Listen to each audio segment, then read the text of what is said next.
Good evening, readers, and welcome to Amethyst Ink Bookstore new podcast. I have no name for it, but I am Lydia, owner and operator of the bookstore here in Lawton, Oklahoma, and I decided to start this podcast to introduce local authors and visiting authors to share a little bit about what they do and who they are. So today we are visited by Lex Rose. I am Lex. And yeah, I guess we'll get started. Tell us a little bit about yourself. Okay, well, I'm a published author. I actually have two books out now, working on the third. Um, I occasionally draw. I did draw these amazing covers that we'll see here a little bit. And when I'm not writing or drawing, I'm reading or gaming. So. Oh, I like both of those hobbies. All right, okay. And how did your love of books and storytelling, like, what's the backstory there? Oh my gosh. Okay. So I will say this is going to sound cliche. It started with great teachers. And what I mean by this is like I can recall at least like three different points in my time at school where we've done either something to motivate a love of reading or motivate a love of writing. One of those things was actually there's probably more than like it can be narrowed down or not narrowed down but expanded upon by more than three things. But I know in elementary school we had projects where we had to make two books. So I did an encyclopedia of like mythical creatures. And then I distinctly remember in junior high, Miss Vasquez insisted that we write like poetry using whatever vocabulary words. I distinctly remember writing a poem about how very recherche chocolate chip cookies are.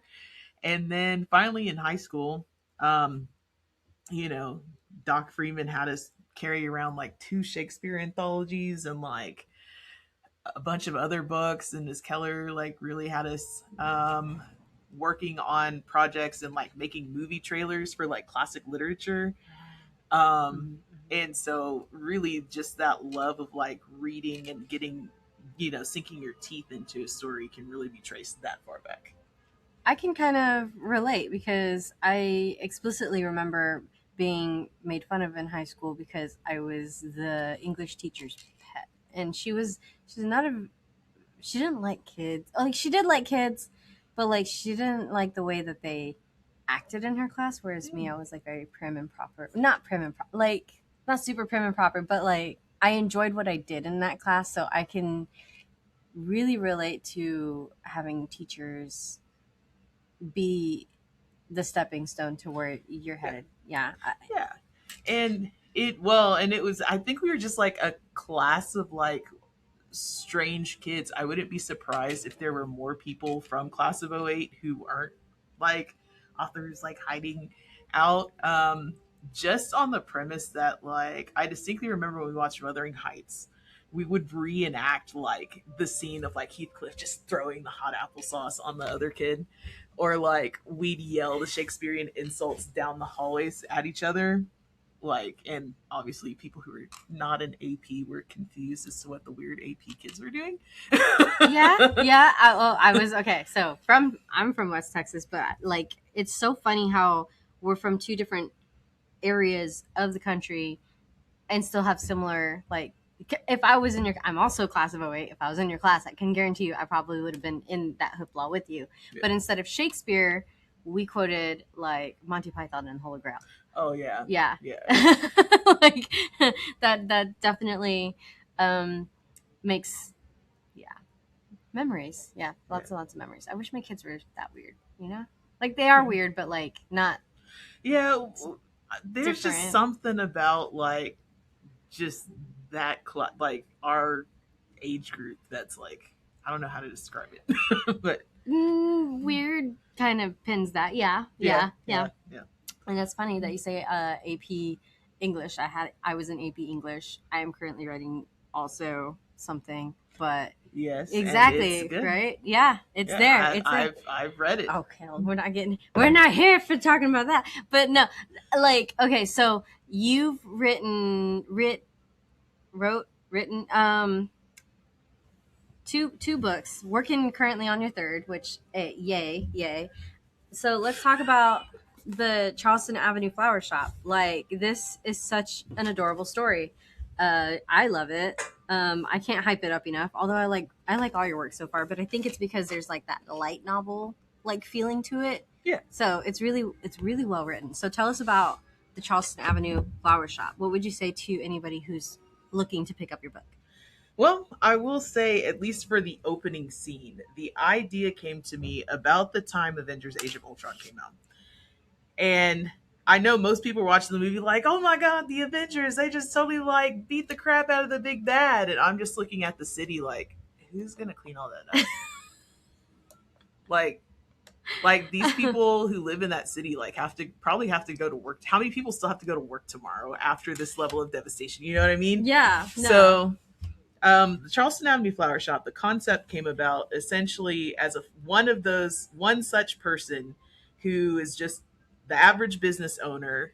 You know, she inherited her business from her grandma. She's trying to get by, and then a hero and villain move into town, and they're just destroying the block, trying to, the hero trying to subdue the villain. So she's had enough of it. She steps out in the middle of the fight, and they're like, "What are you doing? Like, have you lost your mind?" And she's like, "Okay, so today I'm gonna need you guys to clean this up. I'm tired of calling the insurance company. I'm tired of calling like all these people to rebuild my stuff. Like today, I want you to clean it up." Well, and I love subverting like ideas about things. So instead of the hero going, "Sure, citizen, like I'll help you clean this up," he goes, "Or I can just write a check, take you on a date, and we can like pay people to do this." And the villain's like, "Okay, so I'll always do the opposite of what comes out of his mouth." And he starts cleaning. And then he realizes, oh, I might actually be kind of attracted to this business owner. Like, and so the rest of the book is just him like, do I let myself like her or do I not? Like, robbing banks and like disposing of bodies, and his henchman going, "Boss, just call Just call her. That's fine. her." So essentially, the POV here is from her, for him, or from is dual POV. So interestingly enough, because this is like the romance genre, I know the expectation is that it's from a singular POV, but it's actually a cast POV novel, meaning that like, so in general it's like we're on looking on the scene, on the scenes of like these people interacting together. Like we can hear each person's thoughts, we can see what each person's saying, like no motivations are hidden per se in a way that you would hide them from a singular person's perspective. Okay, okay. See, I think this is a very different written book, and I'm here for it. And would you consider this enemies to lovers? So Girls want to know their tropes. I wouldn't quite say enemies to lovers, because I don't think Lisa and Chaos, I mean, you could say, oh, this guy's a villain, but she kind of is almost immediately like into him. Like, But she sees through his shit. yeah, she kind of does. And she kind of like starts flirting with him and kind of picking on him a little bit because he's so flustered by her. Something he hasn't really experienced in a long time. And the fact that you're saying this, like, you can very much see it on their faces. Their faces are so very telling, because she seems like she banters with him, Hmm. and he's very like serious, but those eyes tell me like a whole different story. You capture this. And one of the things that Lex and I have done is we've traveled to bookstores trying to get her their book in their shop, and it's frustrating because, and as a bookstore owner myself, like I can see the why, but from being your friend and getting to know you and what your book has brought to the table, the AI stuff that it brings me tears. I get why, but when I tell you I sat there and watched them draw, well, not this one. I saw them I dish was out this one. carrying like a note, like just my All drawing the stuff things, everywhere. all the Yeah. things. Like, I remember we were sitting back here one day. It was during the Bedazzle Your Book. It was one of my events, and they just came to hang out, and they were just sitting there drawing. like because they needed a different scenery, and I think that will forever be seared in my brain, and I love it. It is a very precious memory to me. But okay, so moving on, tell us about my sister's the Green Ripper. Okay, so this is my, and it's so funny to me how, like, because I've been doing anime conventions and things like that, so it's always so funny to me when kids walk by and they immediately like say, "Oh, that's very yaoi coded," because it is.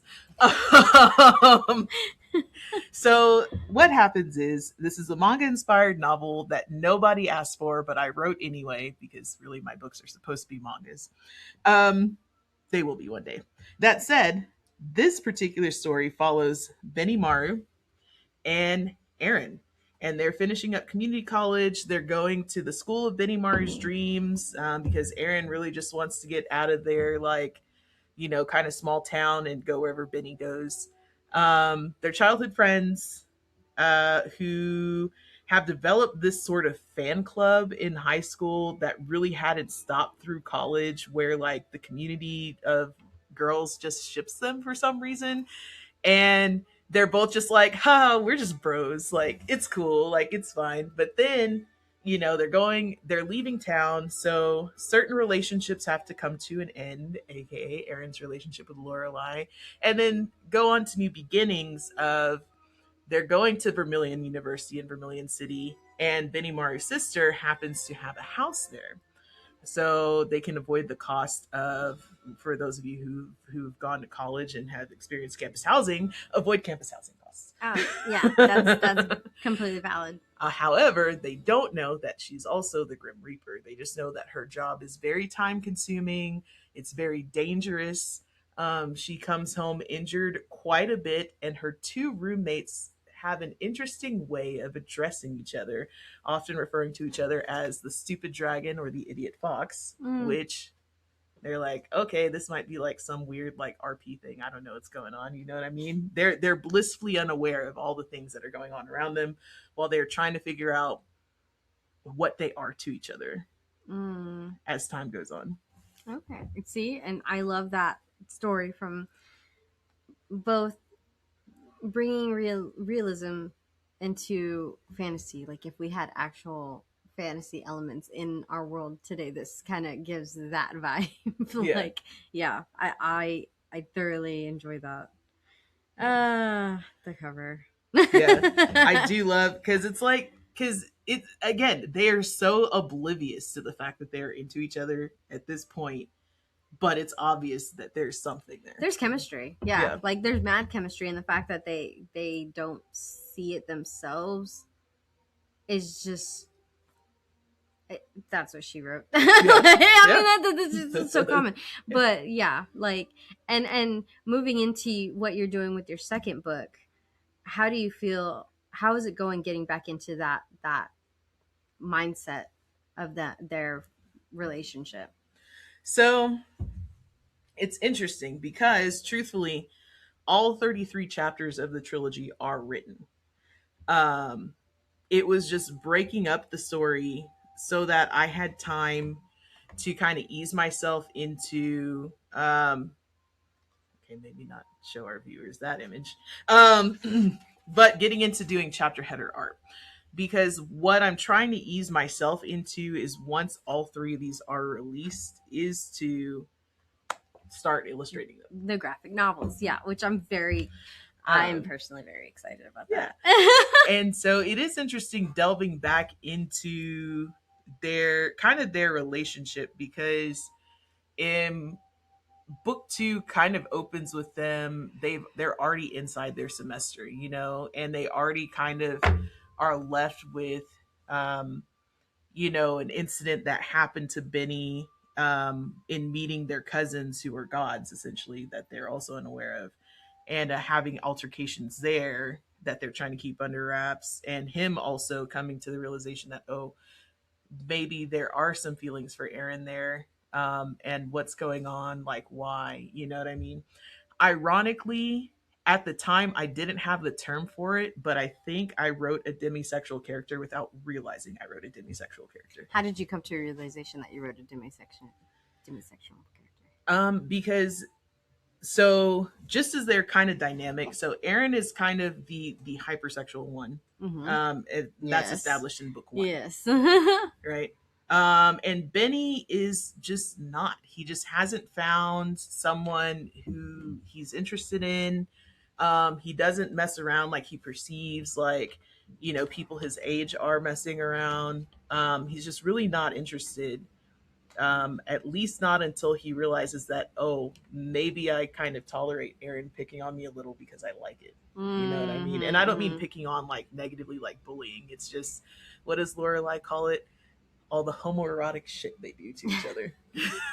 It's the banter. Bantering is my love language. Yeah. Yeah, yeah. I can see it. And again, you've drawn it so well on your cover that once you've read it, you can, oh, I see it now. Now, and I'm curious to know what your favorite thing that you like. What's your favorite line that you've written in that book? In this one, oh, okay. Oh, hard question. Yeah. Yeah, these are kind of very hard questions. Oh, no, I do know. It's okay. This is something a side character says. It's Tensega. He's our eons old nine-tailed fox. Mm-hmm, mm-hmm, mm-hmm. It's the scene where I guess Aaron reveals that he had been sneaking off to Tensega's place to blow off steam, Uh-huh. and Tensega goes, "You all act as if I'm some sort of sadist brute." And that definitely, yeah. And I can't give too much away. I think it'd be cheating if I gave too much away. But Yeah. yeah, I can see. Yeah, he's definitely one of my favorite characters in this series. So, I can say series because I think it's really cool that you've already written all of it, and I was just kind of going back and cleaning things up and getting it ready. When do you think that the next book in this series is going to be ready? What's your hope? So my hope was, so I released volume 1 on my birthday last year. Yeah. So my hope was to release each of the 3 volumes on my birthday. Okay. The thing that'll hold me up in the process is sitting down and doing is not the editing, actually. It's the chapter header art, because now we've moved from singular character poses to book 2 is going to have 2 character poses, and then book 3 is going to be full scenes Okay. as the chapter header.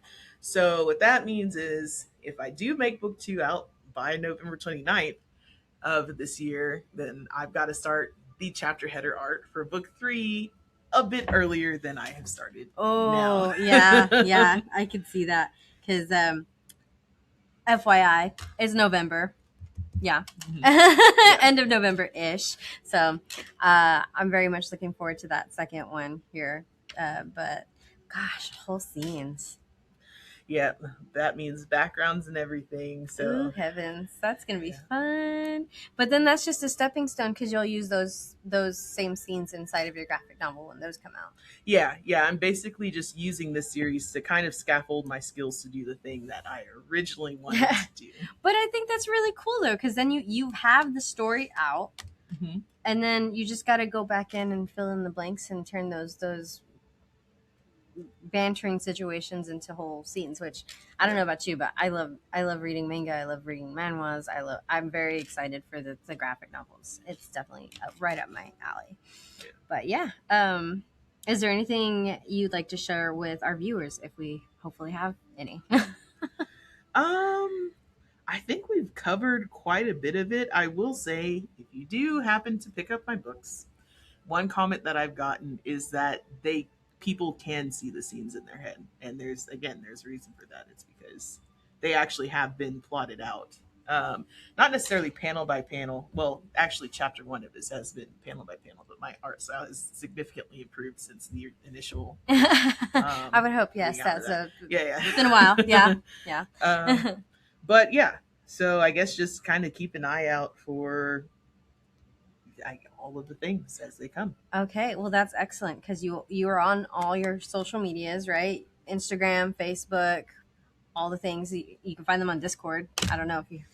I don't know how they would find you on Discord, but I mean we're friends on Discord, so. So I've been thinking about revamping. I do have a Discord server, but it's for a different kind of thing I was doing in the past.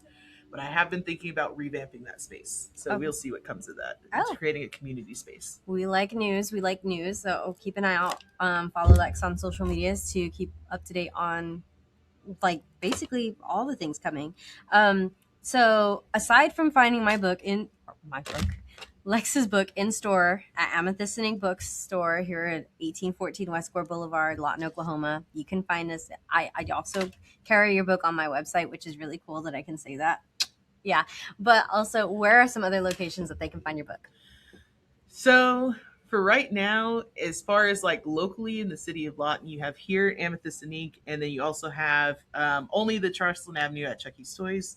You can also find them online. I've got to get my links together.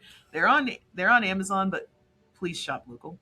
Um, and they're also an ebook format as well. We love ebook format. So does Yeah. that Libro or is it out of wait, Kindle? It is everywhere Draft to Digital distributes to, and it is on Kindle. So that's Kobo, that's Kindle, that's the Barnes and Noble app, that's wherever you read your ebooks, you should be able to get them. Heck yeah. And we have a Libro account. Well, no, Bookshop. Bookshop.org is where we get our ebooks. So that would be Lex's book too, which is really cool. I'm so excited because I know that's for this one. Or is that for this one? Charleston, are they both? They're both available. Like they're both Heck light on yeah. ebook. Heck yeah. That's a win. That's a win. So all right, making changes, supporting local, like this is a great start, and I really appreciate you coming and being my guinea pig for this podcast because, yay! As we continue to grow and viewers, and I have local authors visit, and we're gonna be doing more of these, hopefully once a week, and get those out. But it's very fun talking to you. Yeah, I mean, it's always fun. Yeah. We're kind of goofy outside of podcasts, but yeah. um, Thanks for watching, and check out Lex Rose. Yeah, we'll see you at the bookstore.